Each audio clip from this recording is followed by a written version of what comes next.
কি হবে সেগুলো ভাবার সুযোগ নেই। আপনারা বিগত সময়ে যারা কাজ করেছেন দাঁড়িপাল্লা প্রতীকে বিজয় করার জন্য, এটা সাইফুল ইসলাম শহীদের জন্য কাজ করেন নাই, আমিও কাজ করেছি এমপি হওয়ার জন্য, আমি কাজ করি নাই। আমি সবসময় বলতাম সংগঠন আমরা দিন কায়েমের প্রয়োজনে করি, ইসলামী আন্দোলন নাজাতের জন্য করি। আমি দেবিদারের এমপি হলাম, বাংলাদেশের মন্ত্রী হলাম, কিন্তু ব্যক্তিগতভাবে আমি আল্লাহর পক্ষ থেকে জাহান্নামে যাওয়ার ফয়সালার অধিকারী হয়ে গেলাম। এই এমপি এবং মন্ত্রী হওয়ার মধ্যে আমার কোনো সার্থকতা আছে? অতএব আমরা আল্লাহর সন্তুষ্টির জন্য কাজ করি। মানুষ হিসেবে আমাদের মধ্যে কিছুটা মানবিক দুর্বলতা থাকতেই পারে, কিন্তু সংগঠনের সিদ্ধান্তের বাইরে আমাদের কোনো কিছু করার সুযোগ নেই। এবং সংগঠনের সিদ্ধান্তকে জামাত ইসলামীর নেতা কর্মীরা হাসি মুখে মেনে নিবে, এটাই আমাদের ইতিহাস এবং ঐতিহ্য।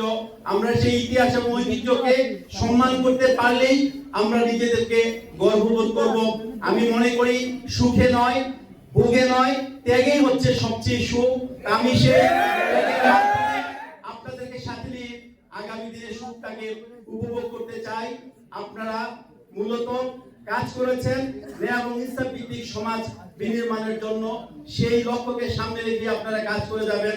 ব্যক্তিগতভাবে হয়তো আমাকে অনেকেই ভালোবাসতে পারেন, এই ভালোবাসার জায়গাটা ব্যক্তিগত পর্যায়ে থাকবে, কিন্তু দিনের প্রয়োজনে, দেশের প্রয়োজনে আমাদেরকে যে কোনো সিদ্ধান্তকে কুরবানি দেওয়ার মানসিকতাকে সামনে নিয়ে কাজ করার জন্য চেষ্টা করতে হবে।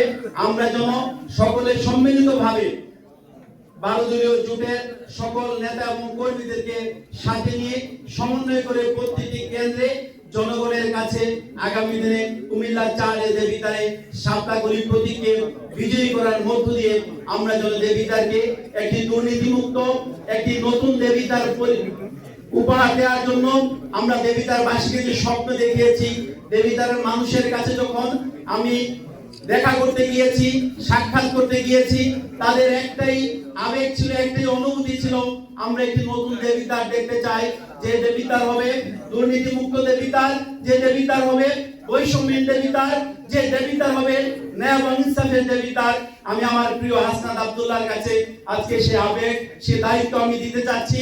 সেজন্য তার যোগ্যতা এবং প্রজ্ঞা দিয়ে দেবিদ্বারের ইসলাম প্রিয় মানুষের সে আশা এবং আকাঙ্ক্ষার যেই জায়গাটা তৈরি হয়েছে, সেই জায়গাটাকে যেন সে তার দায়িত্ব দিয়ে সেজন্য সম্মান করে, সেই আশা এবং প্রত্যাশা ব্যক্ত করে আগামী দিনে রাজপথে এবং নির্বাচনের ময়দানে সকল জায়গায় আমরা যেন আমাদের উপর যে দায়িত্ব আসবে, সেই দায়িত্বকে আমরা যেন সঠিকভাবে পালন করতে পারি এবং সাপ্তাহগুলিকে কুমিল্লা 4 দেবিদ্বার আসনে বিজয়ী করার জন্য আমরা আমাদের সর্বোচ্চটা দিয়ে যেন আমরা চেষ্টা করতে পারি, সেই আশা